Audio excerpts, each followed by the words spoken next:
Big boss Malayalam season 6 അടുത്ത ആഴ്ചയിലെ captaincy task ഇപ്പോൾ അവസാനിച്ചു.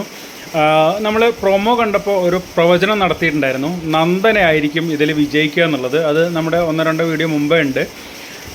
പറഞ്ഞതുപോലെ തന്നെ നന്ദന തന്നെയാണ് ക്യാപ്റ്റനായിട്ട് വന്നിട്ടുള്ളത്. അടുത്ത ആഴ്ചയിലെ ക്യാപ്റ്റൻ നന്ദനയ്ക്ക് ആദ്യം തന്നെ അഭിനന്ദനങ്ങൾ. കൂടെ മത്സരിച്ചത് ശരണ്യ, ശ്രീരേഖ തുടങ്ങിയ 2 പേരാണ്. മത്സരം എന്ന് പറയുന്നത് കൊടികൾ, അതായത് 3 നിറത്തിലുള്ള കൊടികൾ 3 പേരും കട്ടകളിലൂടെ നടന്ന്, കട്ടകളിലൂടെ നടക്കുക എന്ന് പറയുമ്പോൾ 4 കട്ടകളുണ്ടാവുക. ആദ്യം 2 കട്ടകൾ വെച്ച് അതിൽ കാല് വെച്ച് ഇരുന്ന് പുറകിൽ നിന്ന് 2 കട്ടകളെടുത്ത് മുന്നിലേക്ക് വെച്ച് അങ്ങനെ അതിലേക്ക് ചവിട്ടി വീണ്ടും പുറകിൽ 2 കട്ടകളെടുത്ത് മുന്നിലേക്ക് വെച്ച് അങ്ങനെ അതിലൂടെ നടന്നു പോയി മുന്നിൽ വെച്ചിട്ടുള്ള പലകയിലെ ഹോളിൽ കൊടികൾ സ്ഥാപിക്കുക എന്നുള്ളതാണ് ടാസ്ക്. നിശ്ചിത സമയത്തിനുള്ളിൽ ഏറ്റവും കൂടുതൽ കൊടികൾ സ്ഥാപിക്കുന്ന ആൾ ക്യാപ്റ്റൻ. അതാണ് ആ ടാസ്ക്. ഏറ്റവും കൂടുതൽ കൊടികൾ സ്ഥാപിച്ച നന്ദന തന്നെയാണ്. നമ്മൾ പ്രൊമോ കണ്ടപ്പോൾ അതിൽ ഒരു ഏകദേശം അതിൻ്റെ ഒരു രീതി അനുസരിച്ച് നന്ദനയായിരിക്കും വിജയിക്കുക എന്നുള്ള പറഞ്ഞിട്ടുണ്ടായിരുന്നു.